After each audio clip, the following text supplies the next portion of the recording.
एक बड़ी खबर कर्नाटका से आ रही है।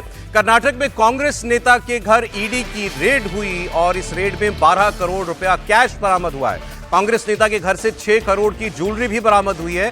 देश भर में 31 ठिकानों पर ईडी की रेड इस वक्त चल रही है। केसी वीरेंद्र ये नाम है इन कांग्रेस लीडर का और इनके घर से ईडी को 12 करोड़ रुपए कैश बरामद हुआ है। तो ईडी की बड़ी कार्रवाई इस वक्त चल रही है। वैसे देश भर में यह कार्रवाई चल रही है और कांग्रेस के एमएलए हैं ये अब और जानकारी है। केसी वीरेंद्र कांग्रेस के एमएलए हैं, इनके ऊपर ये रेड हुई और वो जो सीजर हुआ है वो भी दिख रहा है आपको। नोटों के मंडल भी इसमें दिखाई दे रहे होंगे।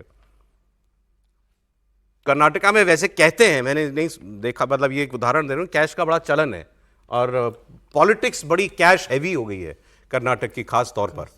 गोवा में कैसीनो इनका, गोवा में इनका कसीनो है, कैसीनो है इनका, नेताजी का। हाँ, इन्हीं नेता का। कैश आता होगा। नहीं, कर्नाटक का समीर जी बता सकते हैं कितना पैसा होता है 12 करोड़ रुपए? कैसे, हम तो एक आइडिया भी नहीं है कि कैसे बता सकते हैं क्या है सर आपको महाराष्ट्र लेकिन में कर्नाटक का? ये विवाद होगा ना, एमएलए कांग्रेस का एमएलए है। नहीं, मैं इसीलिए कह रहा हूँ कि एमएलए है ये, तो आप कह रहे हैं कांग्रेस का एमएलए है। मैं कह रहा हूँ ये तो कांग्रेस का एमएलए है, एमपी मंत्री, मिनिस्टर नहीं है। अच्छा नहीं, उसके आगे की बात है। कर्नाटक वहाँ कितने पैसे हैं, मतलब सब जगह हैं, नेता लोगों के पास सब जगह वैसे भी हैं। लेकिन चुनाव शुरू होने के पहले अगर आपको याद हो तो भाजपा विधायक के घर से, ऑफिस से 8 करोड़ रुपया पकड़ाया था, उसका बेटा गिरफ्तार हुआ था।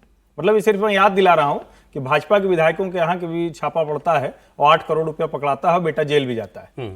उसी कर्नाटक। अनिल अंबानी की क्या भी रेड हुई आज, तो ये भी खबर है ना सर। ईडी की रेड है, ईडी की सीबीआई की रेड पड़ी है। ईडी की रेड हो चुकी है। ईडी ने दिल्ली में बुलाया था पूछताछ के लिए, 8 घंटे पूछताछ हुई थी। फिर उनको इस महीने के आखिरी में ईडी के सामने पेश होना है और लगातार अनिल अंबानी भी परेशानी के अंदर चल रहे हैं। आज सीबीआई ने उनका रेड किया, उनके सारे प्रीमाइसेस को, कई डॉक्यूमेंट सब लैपटॉप सब जब्त किया गया है। अच्छा, तो तमाम तरह के जो लोन लिए और लोन के फर्जी पेपर शक्ल देख लें पहले आप, ये जिनके घर पर रेड हुई है और सामान जो मिला है वो भी दिखाई दे रहा है। चित्रदुर्गा से एमएलए है ये, चित्रदुर्गा से एमएलए है और कैसीनो भी चलाते हैं और कहते हैं कि गेमिंग जो अभी सरकार ने बैन किया है उसमें इनकी बड़ी भूमिका रही है। कई ऐप के कैसीनो का तो लाइसेंस है, लेकिन जो अभी बैटिंग ऐप्स जितने थे उसमें भी इनकी बड़ी भूमिका रही है। कहा यह भी जा रहा है कि जो दुबई में जो मामला हुआ था, जो छत्तीसगढ़ के जो मुख्यमंत्री भूपेश बघेल के जो बेटे हैं, महादेव बैटिंग, तो भूपेश बघेल के बेटे के साथ इनका बिजनेस इंटरेस्ट रहा है दुबई के किसी बैटिंग ऐप में, यह भी एक कहा जा रहा है। अतुल भाटिया हमारे सहयोगी जुड़े, इस पर आपको और जानकारी वो देंगे। जी अतुल, बताइए क्या मामला है इनका।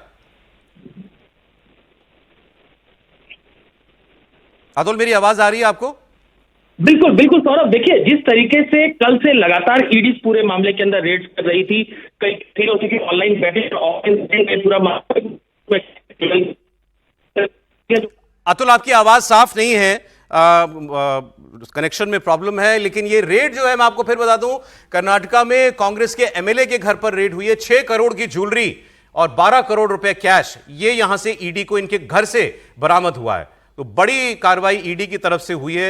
ये कसीनो चलाते हैं, चित्रदुर्गा से एमएलए है, अभी जानकारी दे रहे थे समीर जी, गोवा में। अब कई ऐसे तो हमने वो भी देखा है कि लोकसभा चुनाव से पहले वो ओडिशा के एक शराब व्यापारी थे कांग्रेस के एमपी, झारखंड के धीरज साहू, हाँ, उनका शराब का कारोबार था। लेकिन वहां तो 400-500 करोड़ रुपए, शायद 300 करोड़ फिर हुआ कुछ नहीं। नहीं हुआ, टैक्स काट लो, टैक्स काट के पैसा वापस उनका। और जो इत्र व्यापारी कन्नौज के जो कानपुर में पड़ा था, जैन किया 200 करोड़ 250 करोड़ मिला था, वो दोनों मामलों में ऐसा हुआ कि फिर वो टैक्स काट करके बाकी वो उसमें बाद में क्लियर हुआ था किसकी तरफ थे वो कन्नौज के इत्र व्यापारी, उनकी मैच किसकी तरफ से थी? नहीं, व्यापारी क्या तो मिला ही था, किसका था? अब किसका था ये नहीं सर, लेकिन वो टैक्स काट करके वो पैसा। ये लोग सर समझना चाह रहे होंगे आपसे, ये घर में, ये घरों में अलमारियों के अंदर 300-400 400 करोड़ रुपया कैश रखना, ये क्राइम नहीं है क्या?